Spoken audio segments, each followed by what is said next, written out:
ನಮಸ್ತೆ ಎಲ್ರಿಗೂ. ಪ್ರಸಾದದ ಬಗ್ಗೆ ನಾನು ಭಾಳಷ್ಟು ವಿಡಿಯೋಗಳನ್ನು ಮಾಡಿದ್ದೆ. ವಸ್ತ್ರ ಪ್ರಸಾದ, ತೀರ್ಥ ಪ್ರಸಾದ, ತಾಂಬೂಲ ಪ್ರಸಾದ, ಕುಂಕುಮ ಪ್ರಸಾದ, ಈ ರೀತಿ ಭಾಳಷ್ಟು ವಿಚಾರಗಳನ್ನು ಹೇಳಿದ್ದೆ. ಇವತ್ತು ನಾನು ಹೇಳ್ತಾ ಇರುವಂಥದ್ದು ಕುಂಕುಮ ಪ್ರಸಾದ ಅಥವಾ ವಿಭೂತಿ ಪ್ರಸಾದ, ಇನ್ನು ಯಾವುದು ಬೇಕಾದರೂ ತಗೋಬೋದು. ಅಂದರೆ ನಾವು ಆ ಪ್ರಸಾದವನ್ನು ಹಚ್ಚಿಕೊಳ್ಳುವಂಥದ್ದು, ಆ ಥರದ ಒಂದು ಪ್ರಸಾದವನ್ನ ಬಗ್ಗೆ ನಾನು ಹೇಳ್ತಾ ಇದ್ದೇನೆ.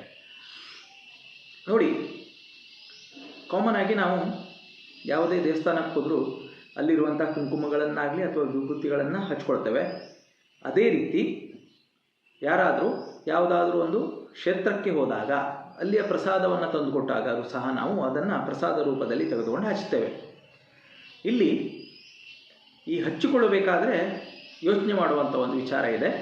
ಅದು ಏನಂದರೆ, ನಾವು ಸಾಧಾರಣವಾಗಿ ಕುಂಕುಮವನ್ನು ತೆಗೆದುಕೊಂಡು ಇಲ್ಲಿ ಇಟ್ಕೊಳ್ತೇವೆ.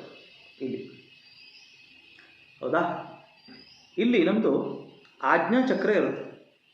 ಇದು ನಮ್ಮ ಥರ್ಡ್ ಐ ಒಂದು ಪ್ಲೇಸು. ಇಲ್ಲಿ ಆಜ್ಞಾಚಕ್ರವಿರ್ತದೆ. ಈ ಆಜ್ಞಾಚಕ್ರದ ಕೆಲಸ ಏನಂದರೆ, ಎಲ್ಲ ರೀತಿಯ ಒಂದು ಎನರ್ಜಿಯನ್ನು ಅಬ್ಸರ್ವ್ ಮಾಡುವಂಥ ಕೆಲಸವನ್ನು ಈ ಆಜ್ಞಾಚಕ್ರವನ್ನು ಮಾಡ್ತಾ ಇರ್ತದೆ. ಅಂದರೆ ಹೊರಗಡೆಯಿಂದ ಮಾಡ್ತಾ ಇರುವಂಥದ್ದಲ್ಲ, ಇದರ ಹತ್ರ ಅಥವಾ ನೀವು ಯಾವಾಗ ಅದಕ್ಕೆ ಪರ್ಟಿಕ್ಯುಲರ್ ಆಗಿ ಒಂದು ಡೈರೆಕ್ಷನನ್ನು ಕೊಡ್ತೀರಿ, ಆವಾಗ ಅದು ಆ ಎನರ್ಜಿಯನ್ನು ಅಬ್ಸರ್ವ್ ಮಾಡುವಂಥ ಕೆಲಸವನ್ನು ಆಜ್ಞಾಚಕ್ರ ಯಾವತ್ತೂ ಮಾಡ್ತಾ ಇರುತ್ತೆ. ಅದಕ್ಕೆ ನೀವೇ ಸ್ವತಃ ಯಾವುದಾದ್ರೂ ಪುರಸ್ಚರಣ, ಹೋಮ, ಪೂಜೆ ಪುನಸ್ಕಾರಗಳನ್ನು ಮಾಡಿದಾಗ ಅಥವಾ ಮಾಡಿಸಿದಾಗ ಅದರ ಒಂದು ಏನು ಪ್ರಸಾದ ಬರುತ್ತೋ ಅದನ್ನು ನೀವೆಲ್ಲ ಹಚ್ಚಿದಾಗ ಆ ಒಂದು ಹೋಮ, ಪೂಜೆ, ಪುನಸ್ಕಾರಗಳಲ್ಲಿ ಇರುವಂತಹ ಒಂದು ಎನರ್ಜಿ ಈ ಆಜ್ಞಾಚಕ್ರದಿಂದ ನಿಮ್ಮ ಒಳಗಡೆ ಪಾಸಾಗುತ್ತೆ. ಅಂದರೆ ಆ ಎನರ್ಜಿಯನ್ನು ಅದು ಅಬ್ಸರ್ವ್ ಮಾಡುತ್ತೆ.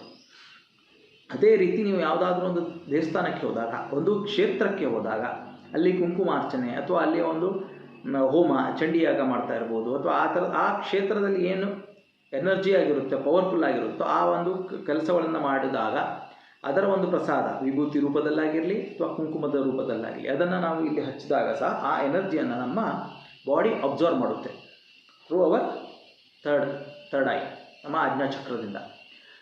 ಅದೇ ರೀತಿ ಇಲ್ಲಿ ನೀವು ಯಾವುದಾದ್ರೂ ಒಂದು ನೆಗೆಟಿವ್ ಎನರ್ಜಿಯನ್ನು ಕೊಟ್ಟಾಗೂ ಸಹ ನಮ್ಮ ಬಾಡಿ ಅದನ್ನು ಅಬ್ಸರ್ವ್ ಮಾಡುತ್ತೆ. ಯಾಕಂದರೆ ಆಜ್ಞಾಚಕ್ರಕ್ಕೆ ನೆಗೆಟಿವ್ ಪಾಸಿಟಿವ್ ಗೊತ್ತಿಲ್ಲ. ನೀವು ಕೊಟ್ಟಿರೋದನ್ನು ಅಬ್ಸರ್ವ್ ಮಾಡ್ಕೊಳ್ಳೋದು ಮಾತ್ರ ಅದರ ಕೆಲಸ. ಅದಕ್ಕೋಸ್ಕರ ಈಗ ಸಾಧಾರಣವಾಗಿ ಕೆಲವೊಂದು ವಿಚಾರದಲ್ಲಿ ಯಾರಾದ್ರ ಮೇಲೆ ಏನೋ ಒಂದು ಪ್ರಯೋಗ ಆಗಿದೆ ಅಥವಾ ನಮಗೇನೋ ಒಂದು ನೆಗೆಟಿವ್ ಎನರ್ಜೀಸ್ ಬರ್ತಾ ಇದೆ ಅಂದಾಗ ನಾವು ಅದನ್ನು ಒಂದು ವಿಶ್ಲೇಷಣೆ ಮಾಡಿದಾಗ ಅಲ್ಲೆಲ್ಲ ಕೆಲವೊಂದು ಕಂಡು ಬಂದಿರುವಂಥ ವಿಚಾರ ಇದೆ. ಅಂದರೆ ಯಾರೋ ಬರ್ತಾರೆ, ನಾನು ಯಾವುದೋ ಒಂದು ಕ್ಷೇತ್ರಕ್ಕೆ ಹೋಗಿ ಬಂದಿದ್ದೇನೆ ಅಂಥೇಳಿ ಪ್ರಸಾದ ಕೊಡ್ತಾರೆ, ಅದರಲ್ಲಿರುವಂಥ ಕುಂಕುಮನ ತೆಗೆದು ನೀವು ಹಚ್ಕೊಳ್ತೀರಿ.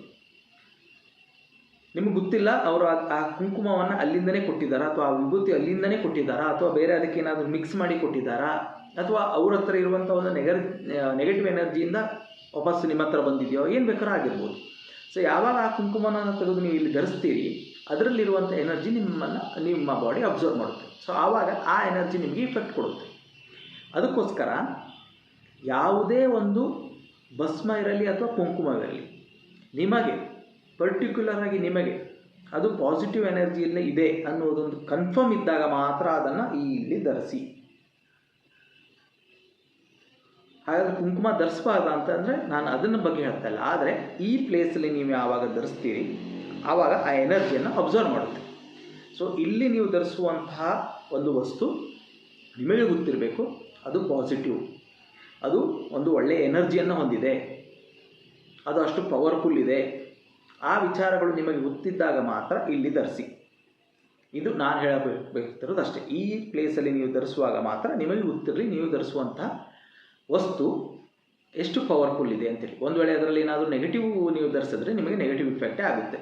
ನಿಮಗೆ ಬಹಳಷ್ಟು ಜನಕ್ಕೆ ಇದು ಅನುಭವಕ್ಕೆ ಬಂದಿರುತ್ತೆ. ಕೆಲವರು ಯಾರೋ ಒಂದು ಪ್ರಸಾದ ತಂದು ಕೊಟ್ಟಿರ್ತಾರೆ ಅಥವಾ ನೀವೇ ಯಾವುದೋ ಒಂದು ಪ್ರಸಾದವನ್ನು ತಂದು ಇಟ್ಕೊಂಡಿರ್ತೀರಿ, ಅದನ್ನು ಹಚ್ಕೊಂಡಿದ್ದ ನಂತರ ನಿಮಗೆ ಸಮಸ್ಯೆ ಆಗ್ಬೋದು. ಅಥವಾ ಯಾರಾದರೂ ಒಬ್ಬರು ಬೇರೆ ಕಡೆ ಹೋಗಿದ್ದೀವಿ ಅಂತ ಹೇಳಿ ತಂದು ಕೊಟ್ಟಿರ್ತಾರೆ, ಅವರು ಅಲ್ಲಿಂದನೂ ತಂದು ಕೊಟ್ಟಿರ್ಬೋದು, ಅಥವಾ ಏನಾದರೂ ಅದ್ರ ಮೇಲೆ ಪ್ರಯೋಗಗಳನ್ನು ಮಾಡಿ ನಿಮಗೆ ತಂದು ಕೊಟ್ಟಿರ್ಬೋದು. ಈ ರೀತಿ ಮಾಡಿದಾಗ ನಿಮಗೆ ಅದು ಪ್ರಾಬ್ಲಮ್ ಸ್ಟಾರ್ಟ್ ಆಗುತ್ತೆ. ಆವಾಗ ನೀವು ಅಂದ್ಕೊತೀರಿ ನಾವು ಆ ಥರದ್ದು ಏನೂ ಮಾಡಲಿಲ್ಲ, ಆದರೂ ನಮಗೆ ಹೇಗೆ ಪ್ರಾಬ್ಲಮ್ ಸ್ಟಾರ್ಟ್ ಆಯಿತು ಹೇಳಿ, ಇದರಿಂದ ಪ್ರಾಬ್ಲಮ್ ಸ್ಟಾರ್ಟ್ ಆಗುತ್ತೆ. ಅದಕ್ಕೋಸ್ಕರ ಇನ್ನು ಮುಂದೆ ಯಾವತ್ತಾದರೂ ಕುಂಕುಮ ಅಥವಾ ಭಸ್ಮವನ್ನು ಪ್ರಸಾದದ ರೂಪದಲ್ಲಿ ಧಾರಣೆ ಮಾಡುವಾಗ ಈ ವಿಚಾರವನ್ನು ನೆನ್ಪಿಟ್ಕೊಳ್ಳಿ ಅನಿಸ್ತೇನೆ. ಯೂಸ್ಫುಲ್ ವಿಡಿಯೋ ಅಂದ್ಕೊಳ್ತೀನಿ.